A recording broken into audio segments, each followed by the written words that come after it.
اس کے علاوہ پرانے ججوں میں سے تو کوئی نہیں بیٹھا ہوگا. نہیں وہ ڈویژن بینچ جو ان کا ہے وہ اس میں جسٹس آصف ہیں جو ٹرانسفر ہو کے آئے ہیں. ابھی جو پرانے ججز ہیں ان میں سے کوئی بھی جج جو ہے ان کے ساتھ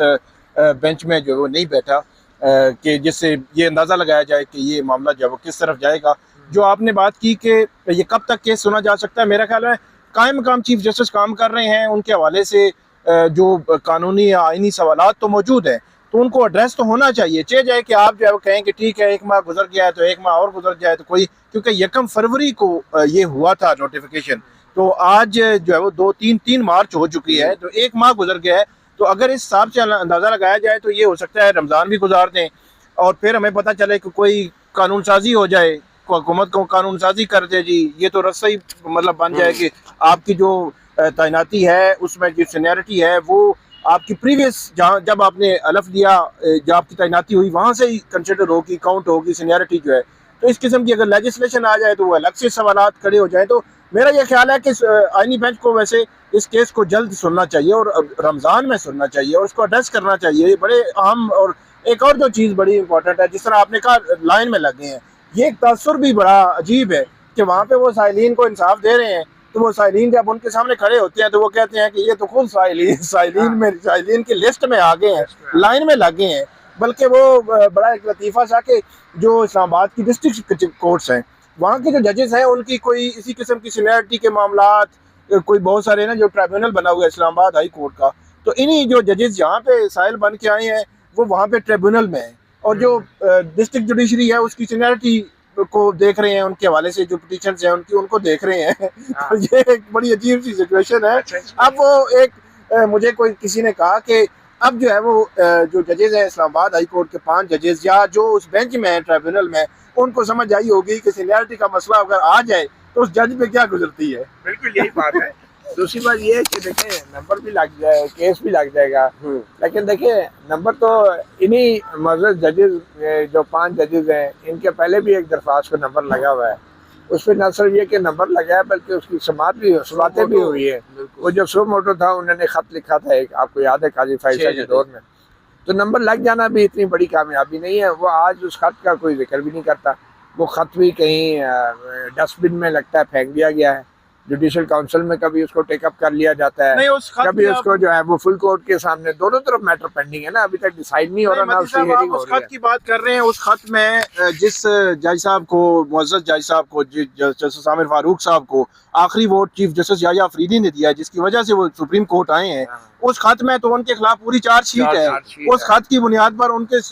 کمپلینٹ فائل ہوئی یہاں پہ, مطلب باقاعدہ سپریم جوڈیشل کاؤنسل میں, تو پوری چارج شیٹ ہے. مطلب باقاعدہ جوڈیشل ہسٹری میں مطلب اتنی بڑی چارج شیٹ نہیں ہو سکتی. اس کے باوجود آپ لے کر آئے خط, کہاں ہمیں نظر آئے گا؟ وہ تصویر میں یہ بھی ہے جو یہ درخواست ہے, یہ بھی بیسیکلی عامر فاروق صاحب کے خلاف ہی چارج شیٹ ہے. ایک اور چیز بڑی اب ہم سن رہے ہیں, ابھی ہماری ایک سینئر وکیل صاحب بھی موجود تھے, ان سے بات ہو رہی تھی.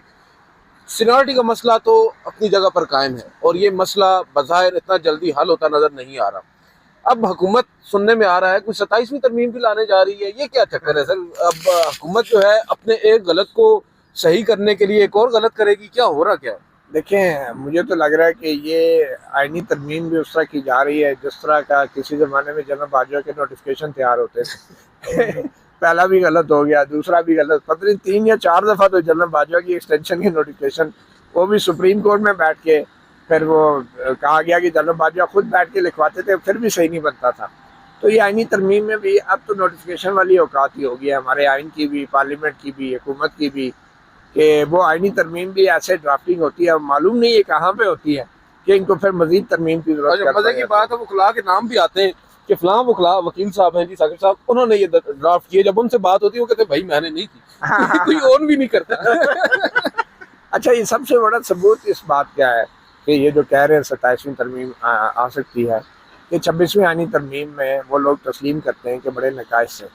اور اس میں بڑا ابہام ہے, اور اسی لیے 26ویں آئینی ترمیم کی سماعت کے اندر چیف جسٹس یحییٰ افریدی یا جسٹس امین الدین خان یا جسٹس جمال خان منتخیل یا جسٹس محمد علی مظہر, یہ جتنے بھی تاخیر کر رہے ہیں, اس سے تاثر یہی ملتا ہے کہ یہ معزز ججز بھی اعانت کاری کر رہے ہیں حکومت کی کہ ایک 27ویں ترمیم بھی لے کر آ جائے. کیونکہ جب 27ویں ترمیم آ گئی تو یہ 26ویں یعنی ترمیم کی درخواستیں بھی کسی حد تک انفیکچس غیر مؤثر ہو سکتی ہیں, انفیکچس ہو سکتی ہیں. تو تو ان ججز کو یہ 26ویں آئینی ترمیم کے اوپر جو جلد سماعت نہیں پہلے لگی نہیں، پھر اس کے بعد اب سماعت نہیں ہو رہی، تو اس سے تو یہی تاثر ملتا ہے کہ یہ ججز جو ہے اعانت کاری کر رہے ہیں حکومت کی کہ وہ پارلیمنٹ میں 27ویں آئینی ترمیم بھی لے کر آ جائیں۔ اور اس سے بڑی کیا ثبوت ہوگا کہ اگر 27ویں آئینی ترمیم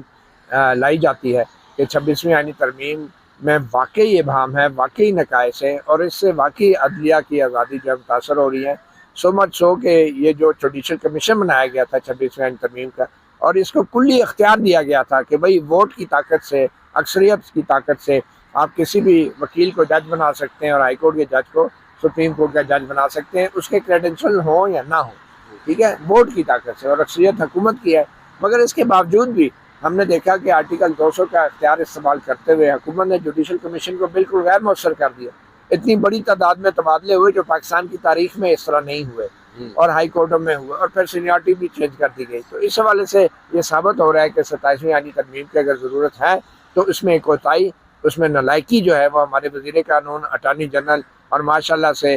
قاضی فائزہ صاحب کی بھی ہو سکتی ہے، جو جاتے جاتے بھی اپنی ریٹائرمنٹ کے روز جو ہے 26ویں آئینی ترمیم کی ایک ماحولیات سے متعلق شک کو جو ہے نا وہ انڈورس کر گئے تھے کہ بڑی اچھی ترمیم ہوئی ہے۔ اچھا، اس میں ایک چیز ایڈ کروں کہ جس طرح آپ کہہ رہے ہیں کہ گورنمنٹ جو ہے وہ 27ویں آئینی ترمیم کا سوچ رہی ہے، یا یہاں سے اعانت کاری ہو رہی ہے، یا جو ٹرانسفر ہوئے وہ بہت ہی غیر معمولی معاملات تھے، لیکن میں یہ سمجھتا ہوں کہ ہمیں جو ہے وہ اب ان لوگوں کا نام ضرور لینا چاہیے جو اعانت کار ہیں، وہ بینیفیشری بھی ہیں۔ اب ٹرانسفر ججز میں کیا یہ حقیقت نہیں ہے کہ 3 ہائی کورٹس کے چیف جسٹسز اور ایک اسلام آباد ہائی کورٹ کا چیف جسٹس 4 اور چیف جسٹس یحییٰ افریدی 5 لوگوں نے کنسلٹیشن نہیں دی؟ کیا ان پہ ایک ہائی کورٹ میں 3 جج آ رہے تھے تو اس نے کہا لائیں جی، جو بھیج رہے تھے انہوں نے کہا بالکل ہم ایگری کرتے ہیں، جو اوپر بیٹھے ہوئے ہیں ان صاحب نے کہا کہ بالکل لائیں جی۔ تو میرا خیال میں اعانت کاری بڑی کلیئر کٹ جو ہے وہ نظر آ رہی ہے ہمیں۔ پھر آپ دیکھیں جوڈیشل کمیشن میں جو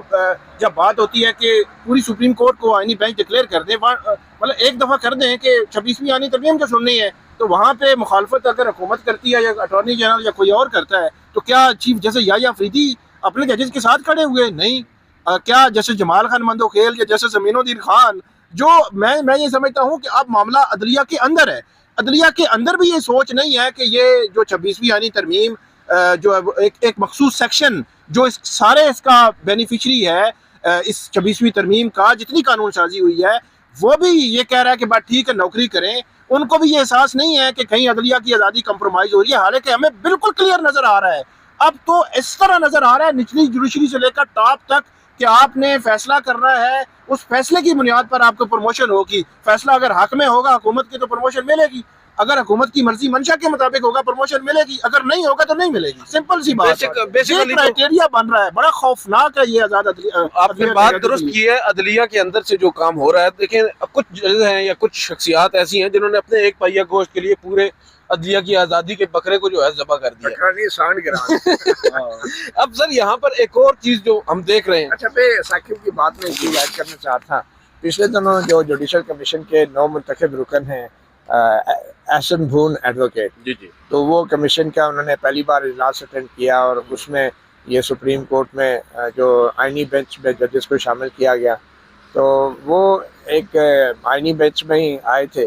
تو میں نے ان سے سوال کیا کہ آپ آئینی بینچ میں تشریف لائیں بطور رکن جوڈیشل کمیشن، تو کیا آپ جو ہے اس آئینی بینچ کے ججوں کی کارکردگی پہ بھی نظر رکھیں گے؟ کیونکہ اب تو جوڈیشل کمیشن کو اختیار ہو گیا ہے آئینی بینچ کے، بظاہر تو وہ ہائی کورٹ کے ججوں کے لیے ہے، لیکن پھر بھی ظاہری بات ہے اس میں کلیریفائی نہیں کیا گیا کہ آئینی بینچ جو ہے کوئی بھی جج اس کو ٹرانسفر بھی کیا جا سکتا ہے، اس کے خلاف 209 کا ریفرل بھی دائر کیا جا سکتا ہے۔ تو بہرحال اس کا انہوں نے جواب تو نہیں دیا، انہوں نے کہا نہیں میں تو ایک کیس کے اندر آیا تھا۔ مگر یہ سوال رہے گا کہ اتنا اہم جو ایک ووٹ سے جب ایک ہائی کورٹ کا چیف جسٹس سپریم کورٹ میں آ جاتا ہے یا سپریم کورٹ کا جج بن جاتا ہے کوئی بھی جج جو ہے،